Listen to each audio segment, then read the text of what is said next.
I want to begin by asking, what is sociology? And as you hand the video that has just played, it can be defined as a science of society. It can also be seen as a science that addresses the ideas of change and social processes. It is a study of human behavior in relationship to other humans. It is a study of interaction. Caspar Odegi Awundo, in his book Introduction to Sociology, in his second page, says, and I quote, "Sociology at its best is a curative science and shall only advance and have a lasting impact on society if it addresses itself to the teething social problems."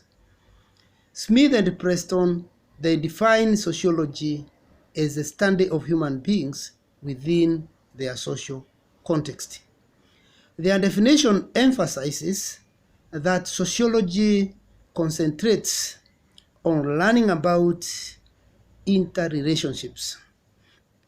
That is, individuals and groups are best understood in relation to other individuals and groups, but not as isolated entities.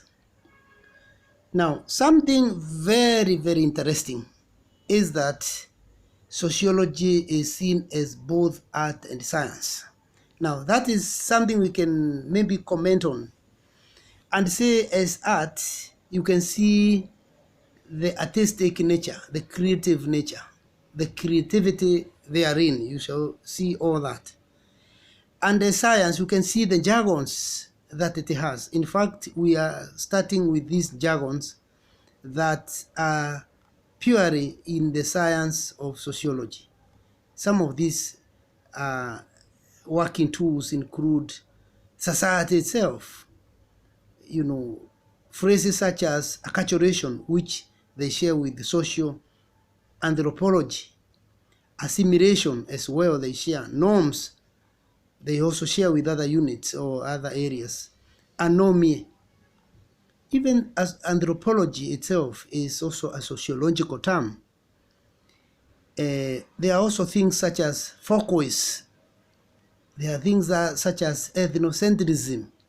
There are other phrases that you find in sociology as a science that makes it a social science, such as sanctions, status, and within status we have ascribed status and achieved status. We also have status inversion. We also have status inconsistency. We also have role conflict. We also have cognitive dissonance, which they share with psychology. We also have cultural diffusion or diffusion itself. We also have acculturation. We also have non-material culture, which they share with social anthropology. We also have other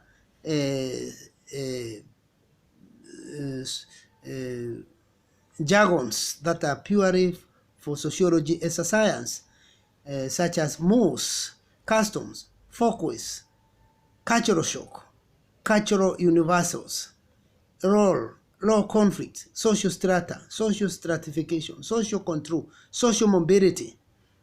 Some of these jargons are found in sociology. That's why we say every science has its own jargons that makes it uniquely that science and not another science. And so it is both science and art. As art, you see some of the creative artists are here. Even the people like Auguste Comte, the so-called founder of sociology in the modern ways. Of course, we shall say Ibn Khaldun was doing sociology before Industrial Revolution.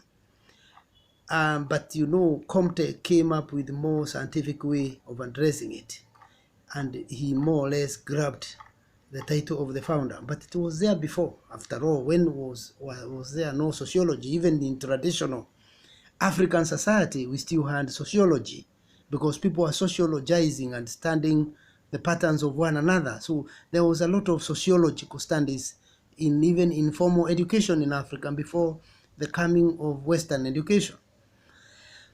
So that is it.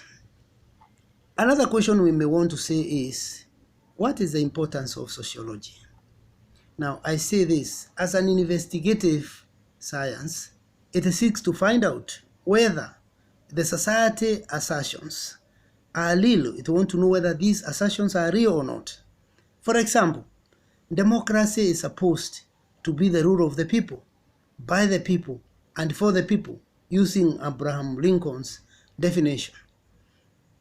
Sociology will help us to find out, is that the true practice?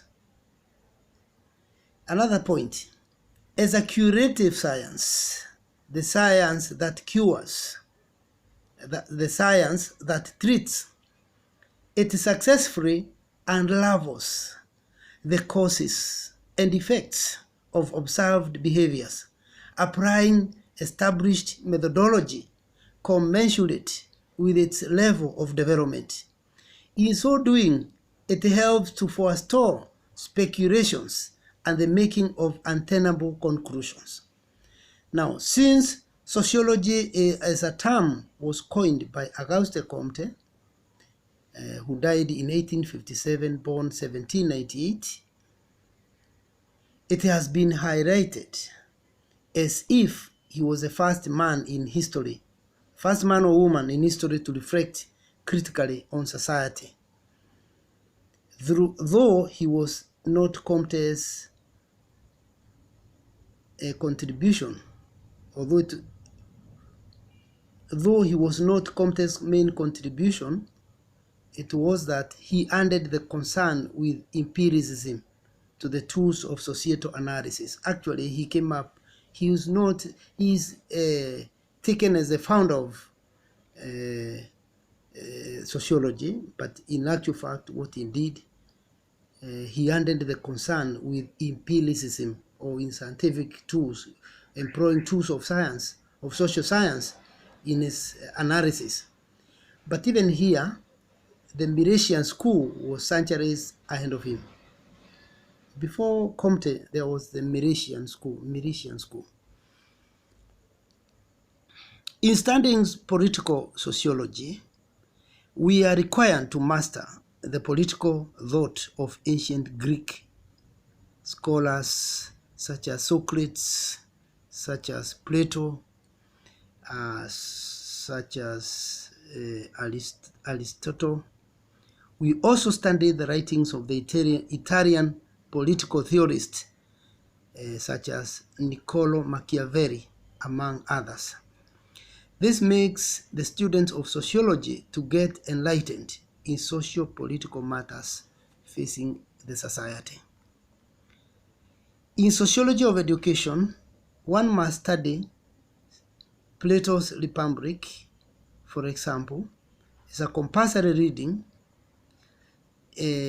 Plato's Republic is good for students of education because they deal with who should read. Only educated people should lead the country. The philosopher kings, people who are enlightened, who can ask questions, should lead. That is what we need. Even in high schools, we need to have the heads of department as people who are the most competent there.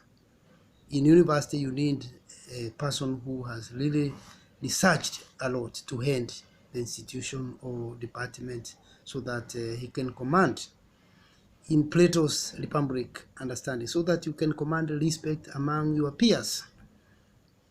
Similarly, in the Sociology of Religion, the work of St. Augustine,